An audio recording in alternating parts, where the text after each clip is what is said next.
Adam Ritz in Orlando, Florida with WWE Hall of Famer Jim Ross. Hi, Jim. Hey, how you doing, Adam? I'm telling you, it's a pleasure to have you on the show. Your consultancy work with the WWE, you work with new talent, you're looking for the next big stars with World Wrestling. What are you looking for besides the big guy, the muscles, the personality? What else goes into it from your point of view? I'm a big guy on character. I think that character is so important. Yes, we want guys that have outgoing personalities that are athletic, but they have to have character. They have to know that their decisions that they make some of them are for a lifetime, and being knuckleheads is not a good thing. If you want to make big money, you don't want to be on the babysitter's list. You don't want to be high maintenance. Be a man, be a player. Step forward and take responsibility for your actions.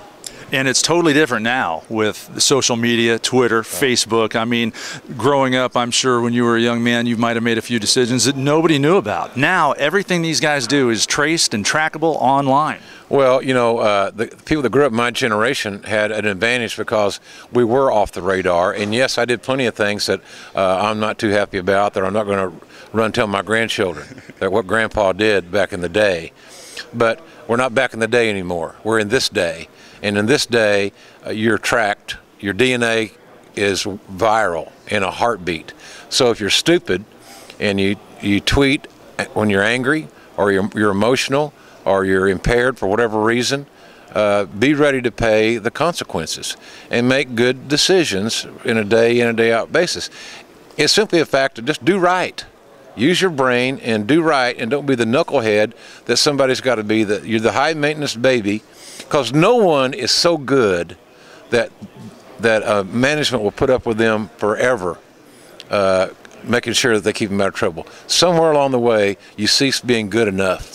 Yeah. And it's best to cut ties and say adios. Yeah, talent level will get you so far, will get you so many chances, but if you use up your chances could outweigh your talent level for sure. Jim Ross is our guest. He is a World Wrestling and Entertainment legend, Hall of Famer. Do you have a Hall of Fame ring, you said? I do. Oh my gosh, you're just a legend here with WWE. Yeah. And we're talking social media, Twitter. You have an amazing Twitter following, almost 500,000 people. What is that Twitter handle? At JRSBBQ. And let me tell you, I'm 60 years old, and I sent out tweets that were ill thought out, and in hindsight, were hurtful to people. But I didn't intend for it to be. They weren't profane, but they were insensitive. Mm-hmm. And I was guilty of responding to someone that made me angry, and I tweeted in anger. Mm-hmm. You know, and I made a mistake. So you have to, and once it's out there, it's out there. Then it goes everywhere. And so I'm still very careful on how I tweet and how I handle people. And it's real simple. If someone POs you and you're angry, there's a little button there called block. Yeah. Don't deal with them. Yeah. Don't deal with them. That's a good decision. The bad decision is respond to them and to validate their ignorance with your ignorance. Just don't do it. Jim Ross is also an advocate for the awareness level of Bell's palsy as I guess a sufferer. How would you describe it? With the affliction, how do you describe this thing? Well, they say you're a victim, I guess. I've had it 3 times, which is unheard of. And the last one kind of got me off the air on TV on a regular basis. I still have the remnants of it underneath my newly grown beard here. Can't smile, can't show my teeth.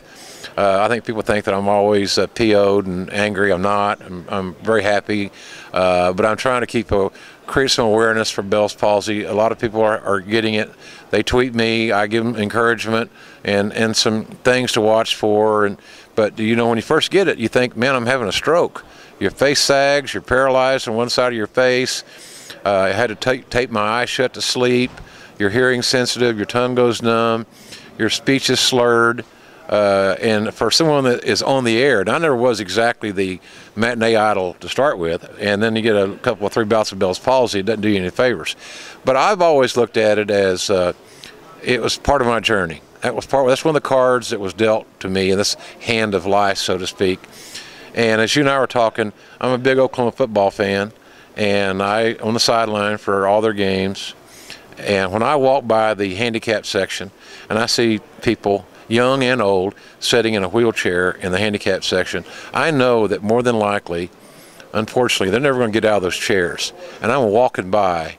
And so me and my boo-boo face of Bell's palsy is a small issue in the big picture. So that's how I approach it. Did it adversely affect my career? Yes, but does it define me? Heck no, it doesn't define me, nor will it ever.